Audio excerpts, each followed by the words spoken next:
Hello, Chuck. Hey, hello. How are you? I'm doing well. How are you doing today?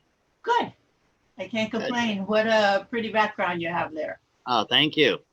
Yeah, nice photo. Haha, very cute. Very festive.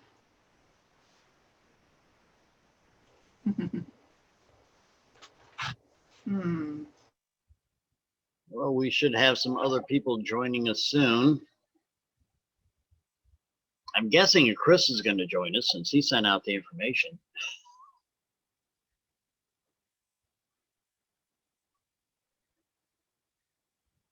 There's Skip.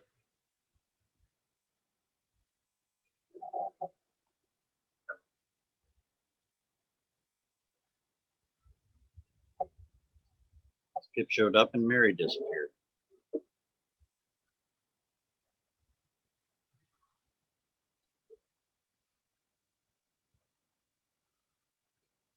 Morning, Chuck.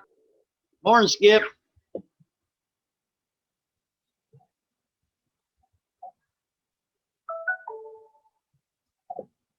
Is Santa all ready for Christmas? Yes, he is.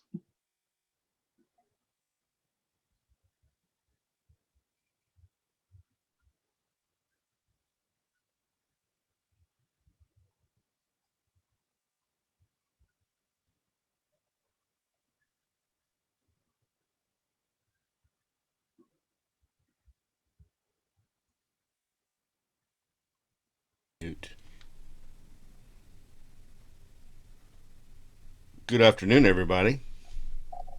Afternoon. Afternoon there, Chris. Finally is afternoon, right? Yep. Close enough.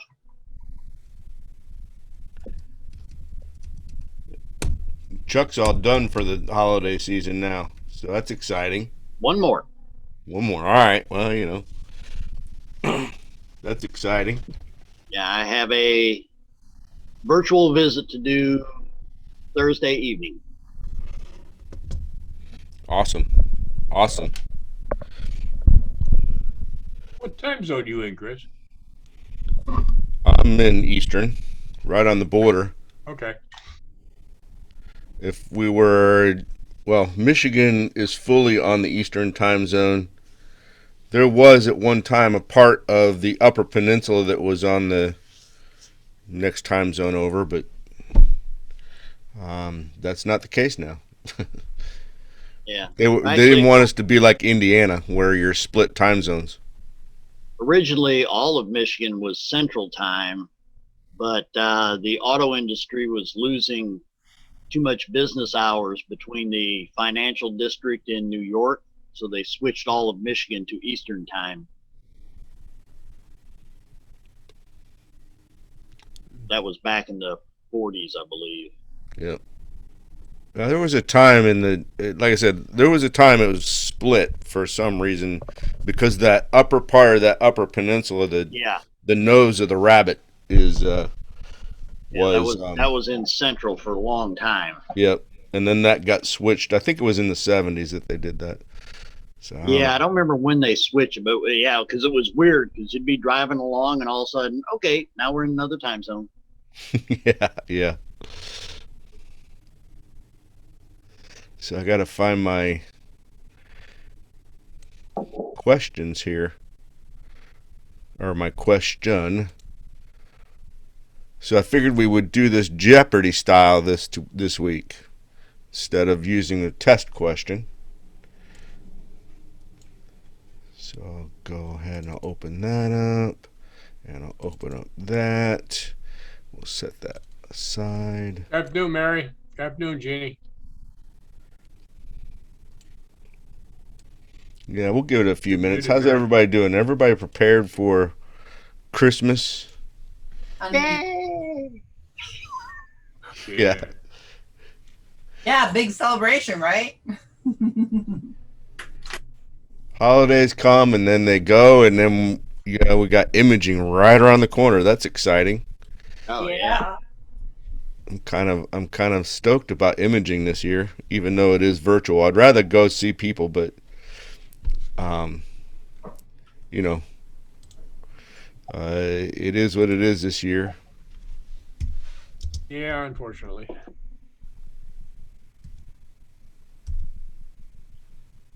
Is that Santa Claus? Wait a How do you minute. spell liaison? Liaison. I haven't given you my list yet. Your Christmas list? Yeah, I thought I saw Santa there. He's here. Yeah, I'm here, but I also have the nice and naughty list handy. Oh, Oh. Oh. Need you haven't that, even heard my right? list yet. Uh-huh. So it looks like Jeannie doesn't have a microphone, so she'll be chatting with us through the chat, so that's good. And if we can get everybody to rename yourself so we know where you're at. I mean, we Oh, know yeah. where Mary and Steve are, but Jeannie might not if she's watching on. Sure. And what are the different things? I know that I'm already declared. Would that be If you're part of it? declared, that would be awesome to know.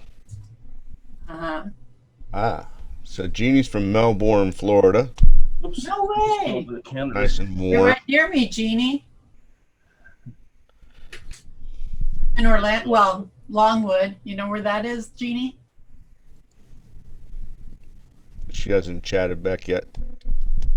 Okay. Now, Skip, are you showing that maybe your mic is muted right now? No, At it's the not. moment. Oh, yeah, Skip's was muted. Skip, sorry. You want my state?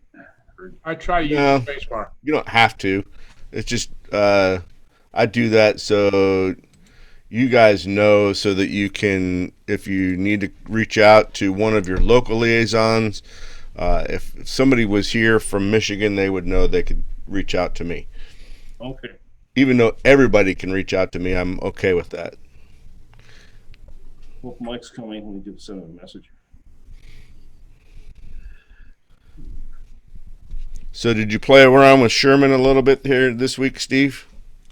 Well, not yet, but I got an email from the PPA congratulating me on my passing the exam and to get ready for the image submission with some tips. So that's pretty cool. That's right. about time I started January 5th, he said I could start.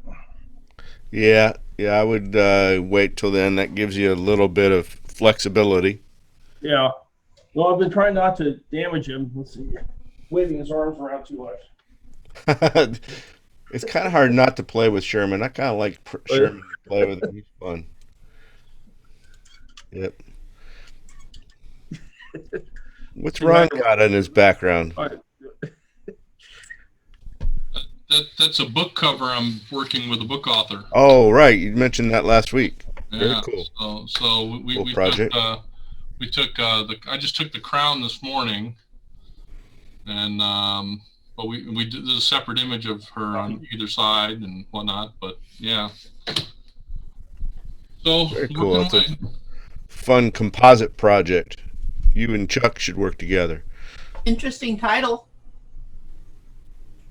Reluctantly Royal. It's kind of something that makes you think, oh, well, is she or isn't she? You know? She's got a series of about 3 or 4 books coming out. I'm doing all of her titles, and this one we wanted to use mirror. On another one, we're doing a vignette going from a royal palace area with her in a gown going over to a bar, or like a nice, not dumpy bar, but a bar where she's leaning over, and as she leans over, she transitions into like a flannel shirt, and she's holding a beer mug and whatnot. So that's a different concept for kind of communicating the duality. I like it. That's great. But yeah, Very creative work. so it's she was actually a client of mine I had about 2 months ago. When this opportunity came up, she jumped on it. She was all about, hey, I can be on a book cover. Cool. Very Great. cool. I don't know if I ever told you all that I wrote a book.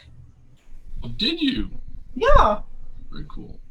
Yeah, I can show you the book quickly then see where it is. Yeah. So I wrote in a book once too. Actually, I write in a book a lot. I read wrote one. a book. I have a published book. This is it. Nice. Ah, Oh, nice. It's a 415 pages, heavily illustrated. It's a coffee table book about salsa music. Oh, wonderful. Nice. Mm. And the photos, of course, are almost all mine, except for like 2 or 3 chapters worth. Like, for example, I don't know if you've heard of Mark Anthony. Yeah. Okay, well, he's in my book, except that I only had photos of him with long hair, and Tommy Mottola didn't want him to appear with long hair. And so he sent me photos. I didn't think they had cameras back in Caesar's day. Well, it's funny because my book, which has like 43 chapters, each one is of an individual artist, and they were all shot with film except for one chapter, which was done digitally. And I mean, they all look great, but it's interesting. Well, congratulations. Nice. Thank you. Nice. Hey, Chuck. yeah. You need to put that elf back on the shelf. Oh, wait. So Yep. Go ahead. we can open up with any questions. We're about 10 minutes in, and anybody have any questions for the group of liaisons, or if any of the liaisons have any question, we can answer those for one another. What are the Jeopardy prizes? What are the Jeopardy prizes? Yeah. We'll figure something out. A $2.50 Starbucks card. Oops. Sorry, my camera's giving me trouble. Well, That's pretty good. I've been kind of studying my equivalent exposures. Oh, good. And so then one of the things that I did, and I had my hubby help me a little because he's really good with math and stuff like that. And so then one of the things that I kept thinking is, well, how do you figure it out and how do you do it logically in order to work on those numbers while you're doing the exam? And so then he gave me what I think is a pretty cool formula, in the sense that, for example, what I'm doing, hold on, there. There you go. Okay, so what I do is that on the top line, I write down the exposure that's given to me, and then I work through A, B, C, and D, the answers, and whether it's, and depending upon the number of stops that are modified in the equation, I put plus, 4 minus 0 plus whatever, and then when the numbers are equal, then it's an equivalent exposure. And is that the best way to do it, or have you all figured out a better way? Because I don't know. I mean, I need help in that sense. The best way is what you can understand. If that way is working for you, then I would stick with it. Right. Now, the way I did mine is I wrote from left to right all the Yeah, f-stops, and then I went left to right all the ISOs, and then left to right all the shutter speeds at full stops. And I would just kind of, in my head, okay, this is what it is. If I move this one this way, that's one stop less or one stop more, depending on whether it was shutter speed, ISO, or aperture. I even put arrows on there so I knew which was increasing light and which one was decreasing light. And I did it that way. But it's basically the same principle that you're doing. Okay, if I move this 2 stops brighter, then I've got to move one of the others either 2 stops darker, or each one stop darker to get the equivalent.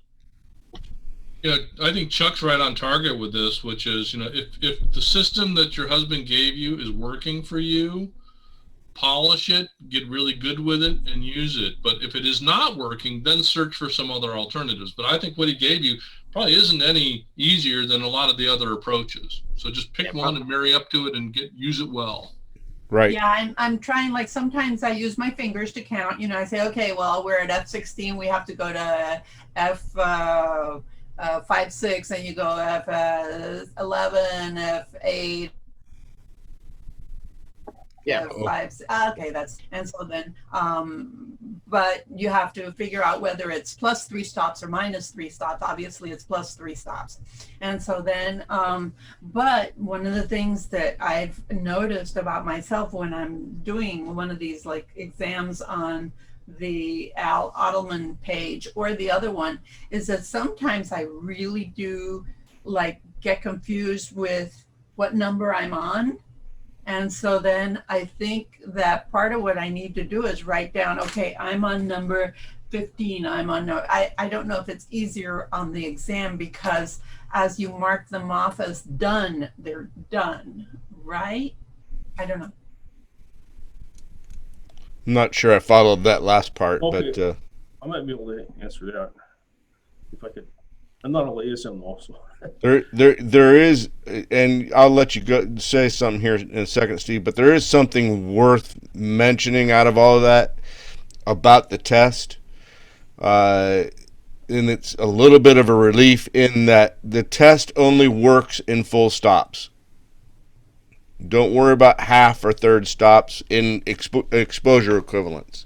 Okay, yeah. Right. Now, with regards to ISOs, does it go as far down as like 50 or 25? Those would be standard f-stop or standard ISOs. Well, it doesn't, in the paperwork that I've studied, I mean, Ottoman mentions it, but in Steve Kozak's stuff, I don't think I've seen the lower ISOs mentioned. Right. Oh, Steve I, Kozak's a little more up to date with ISOs, being that cameras don't go much below 50 these days yet. I don't remember the questions going below 100. Right. Yeah, I don't think so either. Because the thing is, those questions are like 3 years old, 3 to 4 years old, back when 100 was the lowest ISO most cameras were going. I'm sure in 2022, when they come out with newer ones, they'll probably go down to ISO of 50 and 25 because more cameras are going to that. Right. And I don't recall any questions with an ISO below 100. Right. Steve, you had something that you were offering up? I just want to say when I took the exam, you're given one sheet of paper, and I used both sides of it, and you got to rip it up in front of the camera afterwards, and they're pretty militant about that. I was just But anyway, no. Here's the thing: when you're taking the test, just mark off each question. If you feel confident, just check it. That's what I did, and then I knew which ones I wanted to go back to. That's all I want to say. Does it matter if your one sheet of paper is, and I'm being a little anal here, is an 8.5 by 11 or an 8.5 by 14? I'm not sure. I have to look at the rules. I don't think They so. may specify it. I don't think so. I don't think it's specified. Well, when I took the written test, it said you could either use the outside of the envelope that everything came in, or the proctor could give you an equivalent size piece of paper, which I think was an 8.5 by 11. Yeah. Right. It's all online now, so it's Proctor U in the Philippines. Yep. Ron, you had something that you were going to bring up as well that you kind of got stopped on. Yeah, I can't remember now. Sorry about that. What I recommend to all my candidates, and I think Chuck kind of alluded to it, when you go in and you get ready to take the test, sit down, write down on a piece of paper your f-stops, your shutter speeds, and your ISOs. So you got it in front of you. It's a lot quicker than when you get a question to have to think, now let's see, what is the next f-stop? If you write them all down at the very beginning, you got it on a piece of paper. Yeah, that I also wrote down the color wheels for the primary, secondary, and tertiary colors, both additive colors and subtractive colors. I memorized those long enough to write them down for the test. And a little note about the inverse square of light. Inverse square law. Inverse square law. Okay. Which, I just wrote down if you double the distance, it's 2 stops. If you have it, it's 2 stops in the other direction. I just quickly jotted that down. It was things I knew, but I know when taking a test, when you stop to think about some of those things, the brain doesn't always work that well. It freezes. It freezes. It really does. I mean, I'm just, taking these dummy tests, and well, I call them dummy in the sense that they're not the real thing. Right. Not that they're meant for dumb people, but and sometimes I really I go to the wrong question, and so you have to practice, I think, just taking it and going easily, because sometimes my mind really does freeze up. So and I don't remember who recommended to me that you write down everything. Well, actually, it was from not the CPP test, but for some other certification tests that I took. It was recommended to me that anything that you can think of, first thing you do before you even look at the first question, is start writing down formulas and notes and things like that that you think might come up, so you'll have it to refer to. And that has helped me on all my different certification tests a lot. So it looks like maybe Jeannie has a question or needs some clarification on the color wheel, on color wheel questions.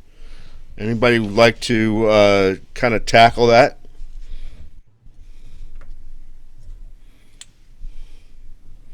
She hasn't mentioned that she's had specific questions yet, but we could kind of hit it as a general thing. well, it's RGB CNY, right? Right. And the thing is that you have to have your RGB, and then you have to figure out where the CM and the Y go, so that you have them in the circle in the correct place. And so, go ahead. That's why really young girls can't bake muffins, right? Really? Yeah. There's several of those things. If you were looking in, let me see if I can get a hold of this really quick. You got that, Mary, while he's looking? Yeah, really young girls can't make muffins except MM. Can't bake There's 2 muffins. M's. I know there's a magenta, and what's the other M? Bake. You gotta get your blue. Yep. Bake buff muffins. Okay, so that's the blue. Okay. Now I have the 12th edition of the book by London and Upton. And I'm trying to find out what page the color wheel and colors is on right now Jeannie, for you. Jeannie asked the question. Really young girls can't bake muffins. That's red, yellow, green, cyan, magenta, blue.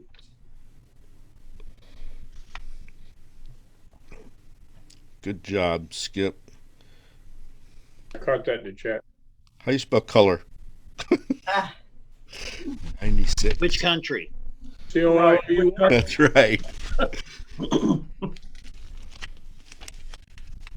So the color wheel, additive and subtractive, is on page 96 of the London and Upton book in the 12th edition. So it's and it's in chapter 5. In fact, it's all of chapter 5. Light and color.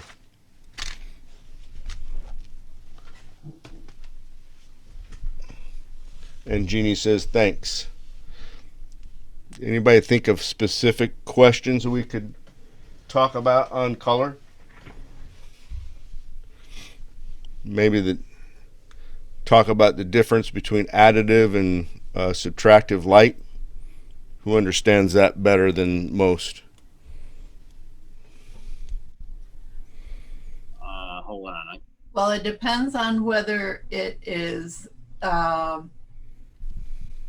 pigment or light.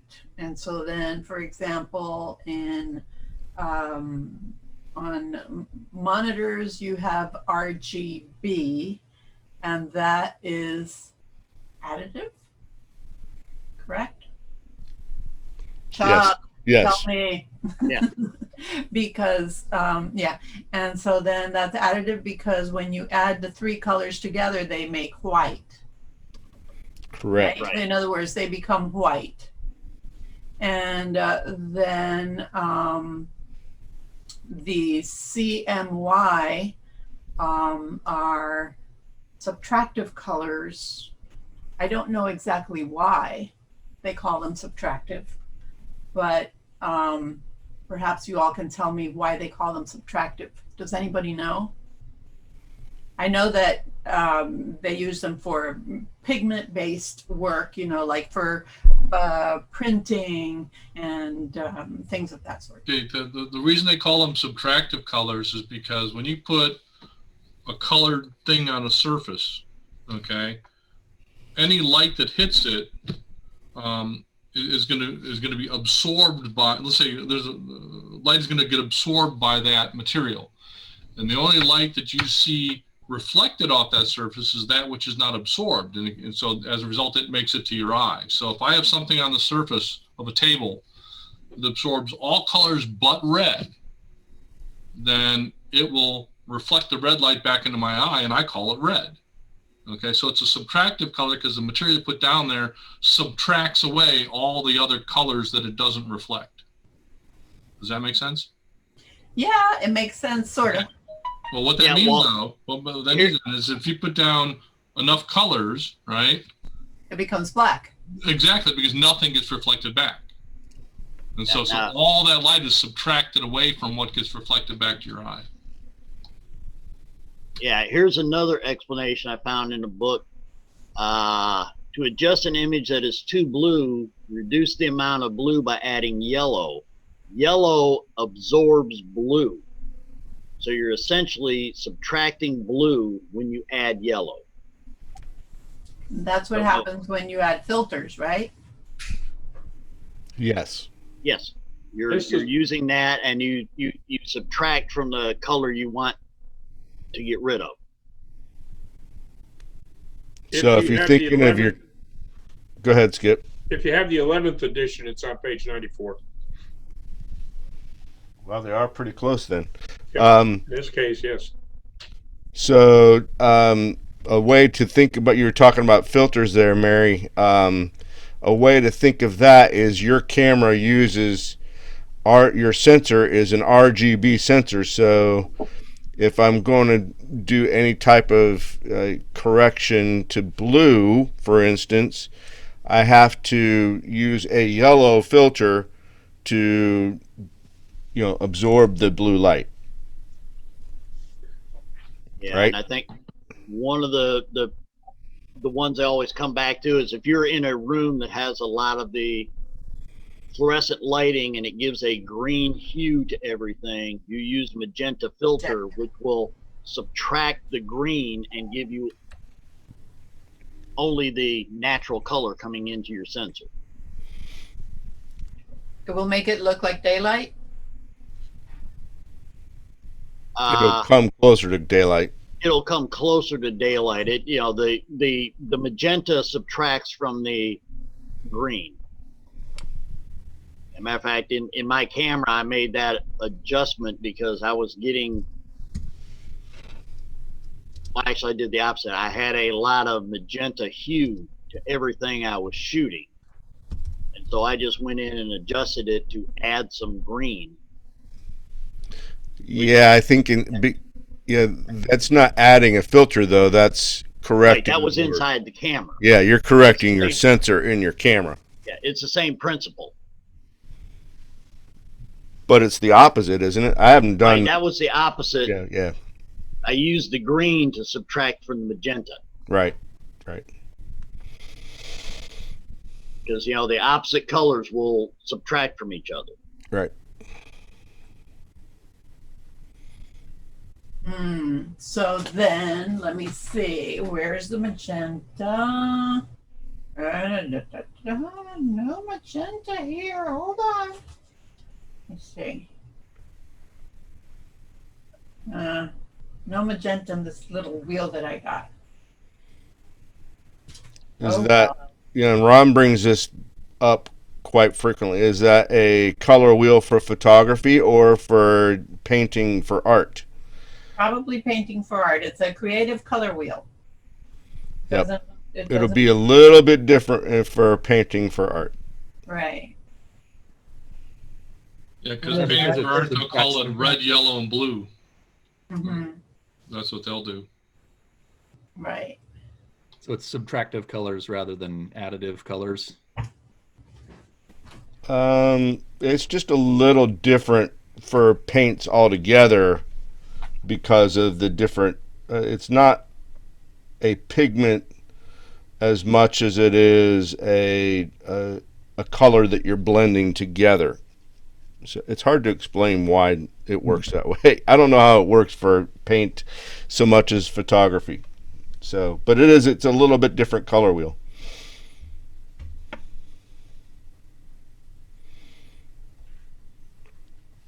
Good questions. Let's see. I didn't know there were two different color wheels. Yes, there are. Different system of understanding. Well, and I mean, the way I've rationalized it in my mind, and this is just my bubble, I guess, is that the artist will call it red, yellow, and blue will be the artist colors. But if we look at it, if we had to use that in our photography world, that's cyan, magenta, and yellow. They just rename them a little bit. That's the way I tend to try to keep them separate. So in our world, they're talking about the subtractive colors, where in photography world, or in their world, they talk it as their primary colors. Very good. So I'm hoping that was helpful. We can. I'm gonna actually share my screen. We'll go to my Jeopardy style question here. Uh-oh. Uh-oh. This was exciting. I was excited about this question. I had a little bit of trouble with it at first till I read it real closely. So I'm going to share my screen here. Chris, can I ask you a question? Sure. Can we have a timer as we, like Jeopardy No, style? we're not going that Yeah. way. Okay. Whoops. I want to minus this. Sorry. Gotta have the Jeopardy in music, the though. background, So can you all see that? Yes. Yes. So this is a mathematical translator assigned to each piece of equipment that you use. They map one gamut to another, and the ICC, or International Color Consortium profile, is usually shipped by the equipment manufacturer. I know they do that with cameras. Yep. So what would what this was the question, mathematical though? translator be?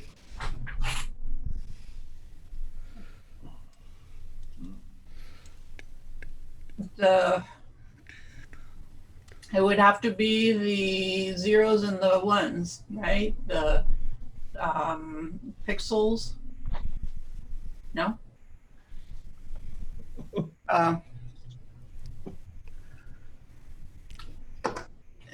I mean,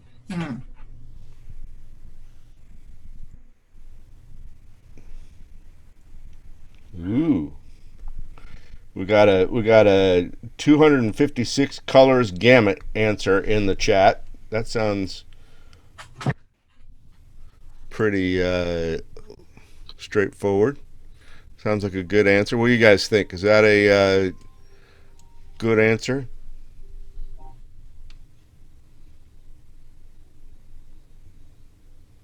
$256 seems very specific to me. Like, is it asking for the general term for? Yes, it is. Okay. Oh, well, that's different. Okay. So this is kind of the definition, and we're trying to map it to the. Yes, it's Jeopardy style. We would answer the What is? Yeah, what is? So I have something in mind, but I'm not sure if it's correct. Do I post it into the chat? You can post it in the chat, or we can discuss it. us, Michael. But it's color management. Michael Ard says, "What is color management?" Hmm. Is color management done there? Because I think color management kind of implies that it's something that we do, for example, when we're in Photoshop or things like that, right? No. Well, I'm not sure this is really phrased as a question, so I'm not This sure. is The direct. technically this is the answer to the question. Oh, okay. So if you were watching Jeopardy, Alex Trebek would say, a mathematical translator is assigned to each piece of equipment you use. They map one gamut to another, and the ICC, or International Color Consortium, profiles usually shipped by the equipment manufacturer. And you would say, what is... Color profile. I mean, that could be color space conversion too, right? So I'll share my... Your answer? Stop sharing my screen. I'll share the other answer, or the other screen, and the answer is... Color profile. What is color profile? All right. You said color profile. We're pretty close. More exactly, what is the ICC color profile? Yeah. Chris, you have categories we can choose from. This came nice. That would be fun.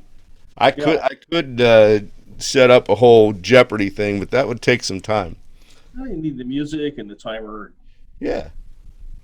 And then I thought that was kind of a good question to kind of chow on a little bit. The one thing when you talk to like printers, like go down to White House or whatever, you can actually ask them for their ICC color profile for their printers, and they'll send it to you. And what you use it for, you put it into, you can actually load it into Photoshop, and what it will do is something called soft proofing. So it will adjust your colors on your screen such that it would approximate what it would look like if it were printed. Yep. So I use Red River paper exclusively, and you can find profiles for all their papers for specific printers on their website. And that's important because some inks penetrate papers differently depending upon what the paper it is, and it will look different. This will approximate how that ink delivery would look on that paper, and give you the as best as you can a guess as to what it would look like. I had a long discussion with Drew probably a year or two ago from Red River on that very subject. So some other tools we would use for color profiling would be in your camera as it ships. It ships with usually 2 or 3 different profiles. sRGB is one. Adobe RGB is another. And now Pro Photo is becoming a big color profile because it has more colors to work with. So those are some tools you can work with.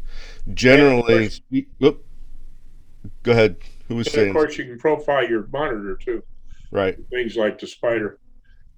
Right. Those are I use the i1 Pro. Yep. I use the Color Monkey. Mine's older. And then even in camera before things start, I work with the X-Rite color checker, and I build myself a specific profile for my specific camera. So that helps, to start out that way. You can use, if you're using the X-Rite products, you can build profiles all the way through from your camera to your monitor to your printer and keep things all the way consistent all the way through. And then you would build specific profiles for each of your papers, like Skip was suggesting. And then your lab will help you profile your whole system for their specific printer too. If you're working with say Richmond or ACI, they have specific setups for your profile. So Hey Chris, did you want to talk at all about color spaces to be used, especially as you send things in to be printed and gambit warnings? That could be a fair test on the exam. Well, you can talk about it. Go ahead. They Well, don't seem to be doing that too much anymore, right? Because No. I mean, in the past, they would say, okay, well, you have to send a CMYK or things like that. But it seems like all printers are doing, are using RGB nowadays. okay. Here's the scoop, though: is CMYK printing hasn't changed, and the range of colors you can print on your printer is smaller than what your monitor can show you on your screen. Okay, so real life example: I had a family come in with all red outfits on, right? And they wanted to get a 16 by 20 print, right? Well, I loaded that picture up into Photoshop and I looked at it, and in Photoshop you have a little gambit warning. What that'll do is that'll come in and it'll tell you when the colors are outside the range of variation that the printer can print. And so although you see variation along different parts of their clothes, and the print would come back all solid red because it can't handle that range of variation. So I had to go back in and readjust the picture to bring things all back in color gamut so that when you printed it, you could see all the range of tonality and the texture in their clothes and everything else. And it didn't come out as just one great big red spot. Okay. So your printer can't print as broad a range as what you can see on your monitor. So I love all the ProPhoto. I love all those other color spaces. But if you go to send it to a printer, you have to have it in a color space that they can use. Now, you're bringing up a good point, Mary. A lot of the printers are saying, just send it to me whatever you can. Well, they have something called a RIP. And what the RIP does is it looks at your file and converts it into, at the end of the day, CMYK color space, because that's the colors it needs to make the print out of, okay? The danger here is if you send them a file in CMYK color space, the RIP will convert it to sRGB and then convert it back to CMYK again because it's expecting everything to come in sRGB. That's bad. And the problem is in that translation from one direction to the other and back again, it may not end up where it started. And it loses quality possibly because you're sending them a JPEG probably. You're not sending them a TIFF or a PSD. And so then you're already having compression upon compression. Right. And so, but the key thing there is if you send it to them in sRGB, it only makes one jump to go from sRGB to CMYK and then gets printed. But you have to make sure that you aren't using a color gambit that can't be printed. Does that make sense? And if you look at in your Lennon and Upton book, they give you a comparison of the size of the different color spaces, and you can see how sRGB is smaller than like ProPhoto and some of the other ones. So, but if they're using it for the computer, that's great. But you just have to be aware of how that end product is going to be used, whether it gets printed or viewed on your screen. And that's the problem, I think, with what is it, ProPhoto? Yes. And that is that normally places don't use that profile. And so you have to be really careful because you want something that if you're seeing it on your monitor or on your screen, that it's going to translate relatively well to what you're going to be outputting. Yeah, I've been taught that generally it's better to begin with a larger color profile, and then as you work your way through the process, you go from your camera to your monitor, you step yourself down to whatever you want to work in that doesn't slow your work process down, and then when you get to your final product, whether it's your a lab or a printer that you've profiled yourself, you want to work with the profile that works best with that piece of equipment. In most cases, most labs are having you send them your work in sRGB, and they can do the work that their printer needs to do. And the one thing that a good lab will do for you as far as profiling is they will send you what in 20 years ago term was called a Shirley neg. I made my own Sherman neg. So I can match what they're going to print out, and I can print out, I can use my monitor and match the two of those up by eye. So all this color profiling goes back to the original question, which was, what is an ICC profile? Keep in mind that you will never get a print that exactly matches your monitor, because your monitor is incident light and your print is reflected light. So it depends on what light you're using to view that specific print. Correct. But you can always depend on the fact that if you are printing something, it's going to print darker than what you are seeing on your screen. Generally speaking, it always darkens up because it is pigment. You know, it like is like, even though they don't call it additive, it should be. No, it's subtractive, but it just looks darker. And that's why a lot of times, I mean, I did a lot of graphic design work for a long time, and I always had to take that into account, that when you send it to the printer, it's going to come out darker, because the print, the inks, you know, the adding of the ink, no matter what, is going to look darker than something that is reflected through light, like our monitors. So Jeannie asked, my monitors give me the approximate level for highlights and etc. But how do I know if my monitor has the capability to work with a color monkey or a monitor profiling tool? And in general, all monitors have the ability to work with a monitor profiling tool, because it's not your monitor that's doing the heavy lifting there. It's your video card, and all video cards today have that capability. And a monitor profiling tool is a USB device that just plugs into the back of your computer.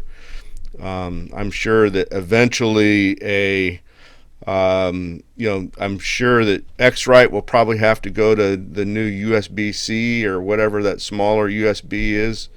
So that'll have to be changed up. But in general, it's a USB device that actually goes through its own automated process. It's really more about you have to answer some questions about your monitor at the very beginning of the process, but it's pretty much an automated process. The other thing about a monitor profile that's important to CPP candidates is when you get to go do your Sherman images, you need to have a monitor that's been profiled, because your color can be off. And you need to be able to see that in your monitor. I think that's even in the specs, isn't it, Chuck? No. Maybe. No, it's not. It's not in the specs. The only thing they tell you is you have to check everything in Adobe Standard. The default, when you pull up a raw image in Adobe Camera Raw, is going to be Adobe Color, which is a much larger gamut. It gives you warmer colors. And they check everything in Adobe Standard. So you have to change your profile to Adobe Standard before you check the range of colors for your highlight, midtones, and shadows.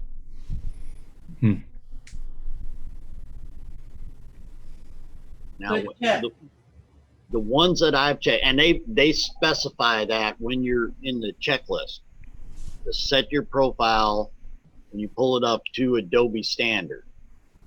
Now, I've checked quite a few, and I've checked some of them in both Adobe Color and Adobe Standard.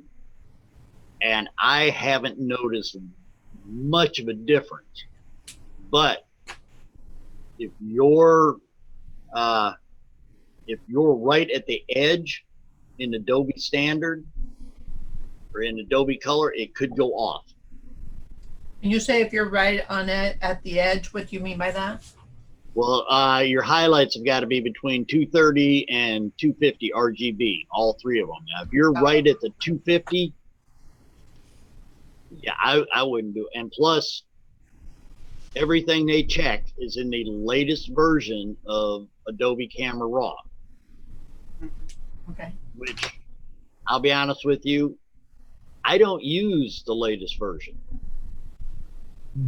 Because the latest version on my computer, you know, that's like hooking a 2-ton weight to the bumper of my car and driving somewhere. It is the slowest thing in the world. I mean, it's literally click to open up a photo, go make a cup of coffee and come back. Wow. It is the slowest thing I've ever seen. Hmm. And I've told Adobe, like, hey, I don't know what you've done that makes it better, but until you make it to where it's usable, I'm sticking with 11.4.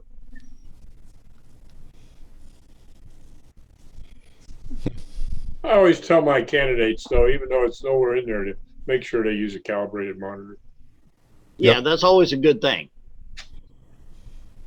Because otherwise you're going to look at it and say, well, you know, these numbers are matching, but it doesn't look right.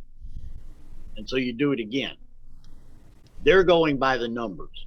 But yeah, a calibrated monitor is always a good thing to have. So here's a stumper question that's kind of on the same lines.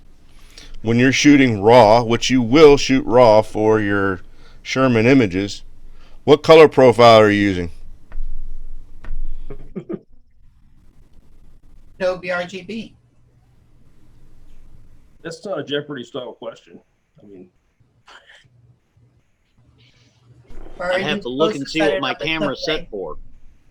I think my camera's set for sRGB. Does it matter?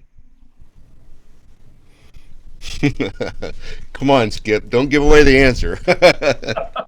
he wants to, he can tell. Anybody else want to talk through that answer?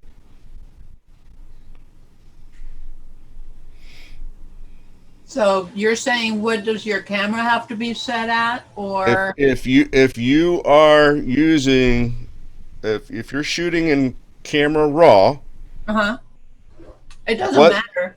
What color profile is it setting to? Well, I think we can eliminate black and white. That's correct. My camera has a few choices. Jeannie's saying 64-bit RGB. How's that sound to everybody? Sounds good to me. So your camera, and I don't want to answer for, if anybody has the answer, they can shout it out. Your camera has its own specific color profile when it's in RAW. You're not using sRGB or Adobe RGB, or you're actually using a color space that's bigger than ProPhoto, Adobe ProPhoto. And then what is happening is the camera's doing the converting, or I'm sorry, the computer's doing the converting through your processing software.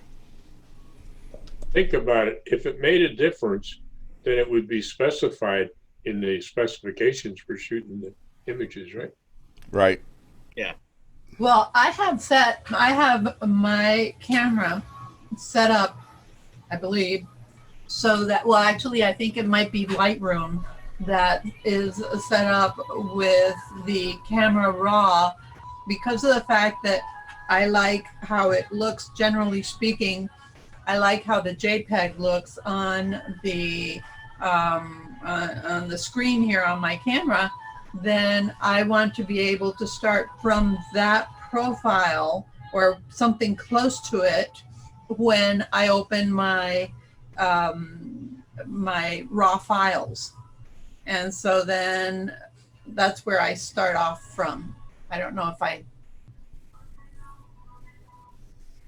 got it or was answering your point, Skip. Yeah, you are in how you're using it. But the important part of that is the color space that your camera is using in RAW is using all the colors that your camera is capable of using. It's not limiting itself to a certain color space that's put out by any industry.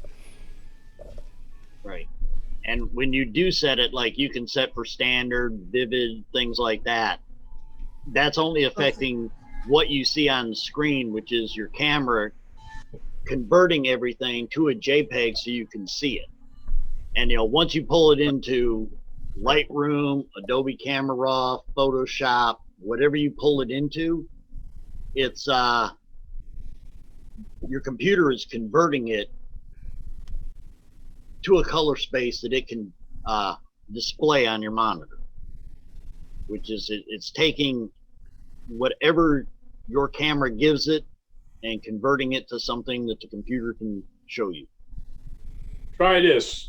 Set your camera for vivid, very, very, very, very vivid, and see what you see on the back of the camera. When you shoot the raw image, then load it into Lightroom or Camera Raw, and you will not see the same image you see on the back of your camera. Right. We got somebody coming in. Angie's running a little bit behind time. Hi, Angie. Welcome. He's still muted.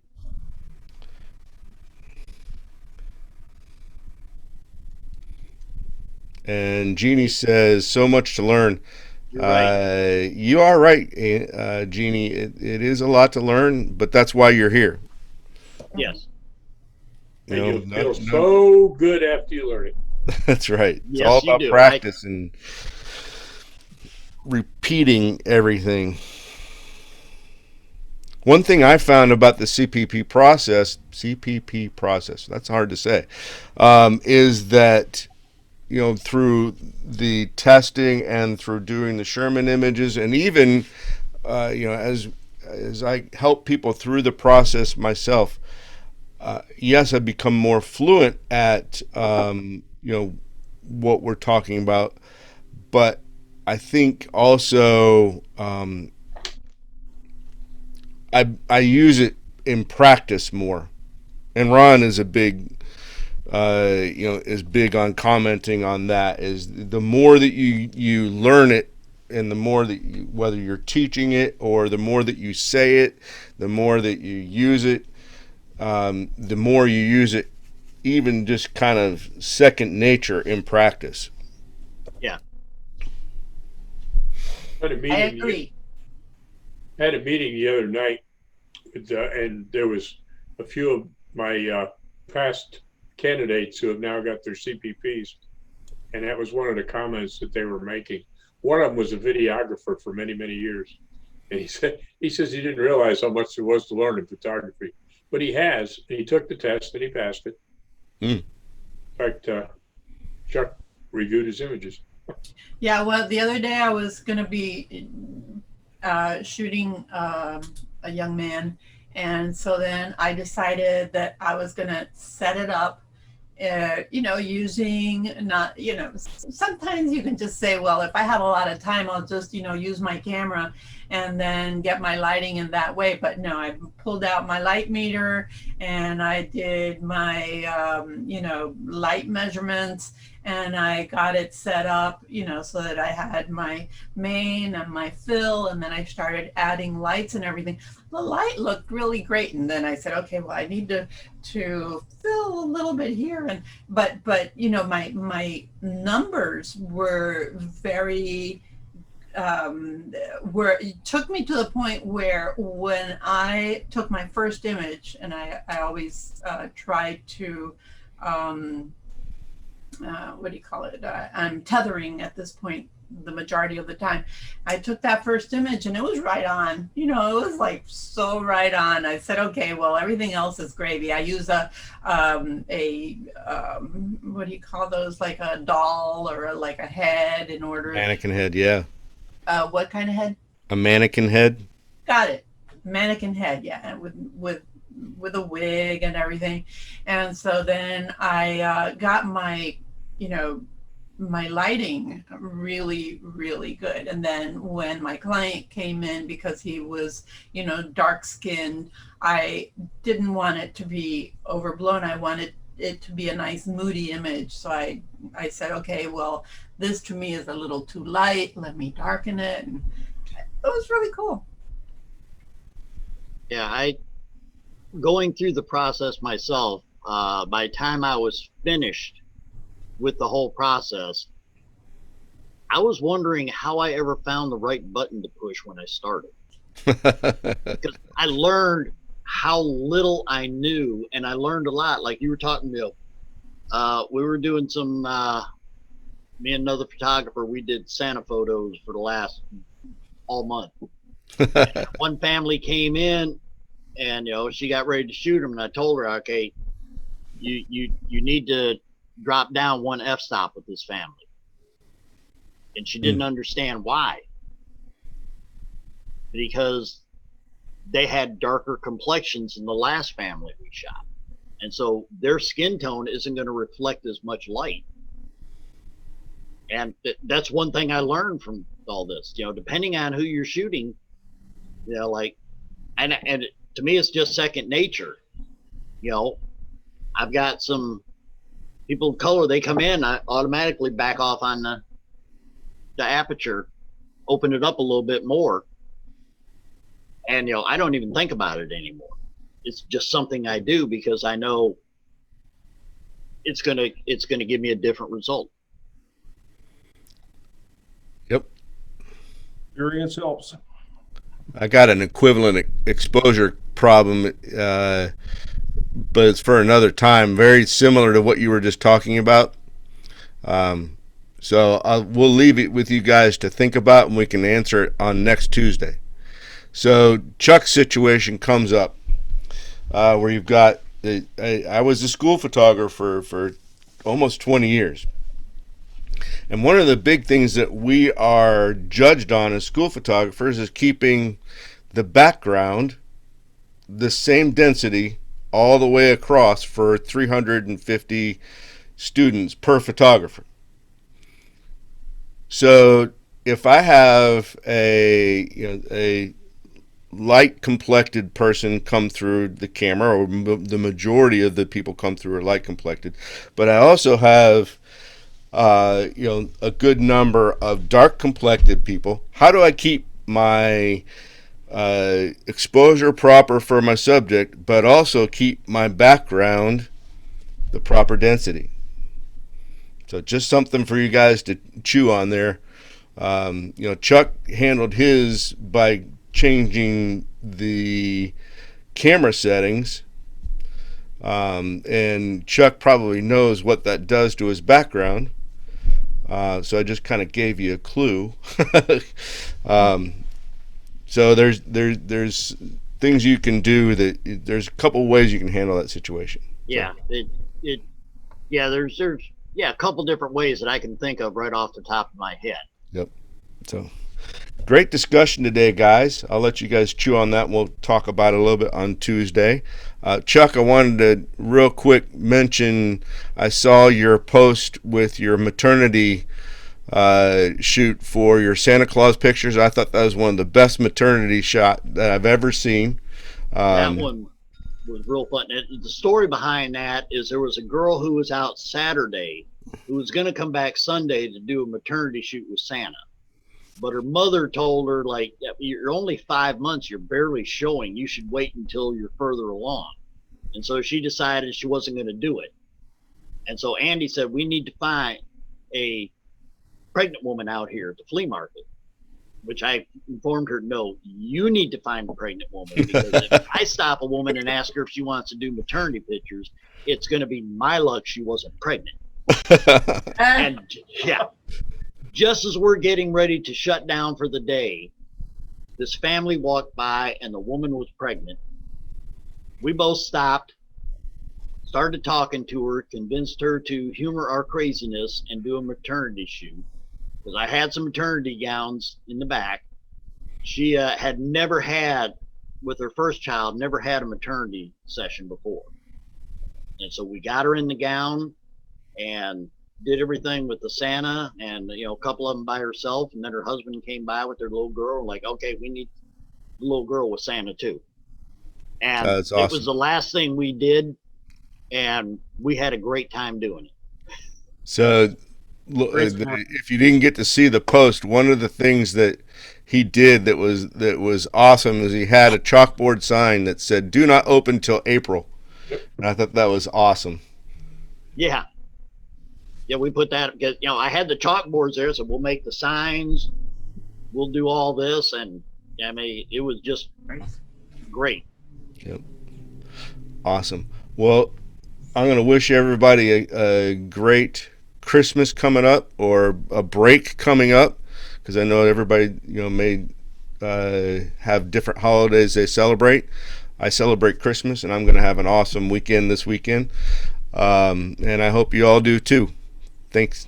So we're meeting next Tuesday, We right? will meet next Tuesday again. That will be the last one of the year, because it's the last Tuesday of the year. And then, you know, we're not going to really take a break for this group, so I figured you guys probably needed the study time.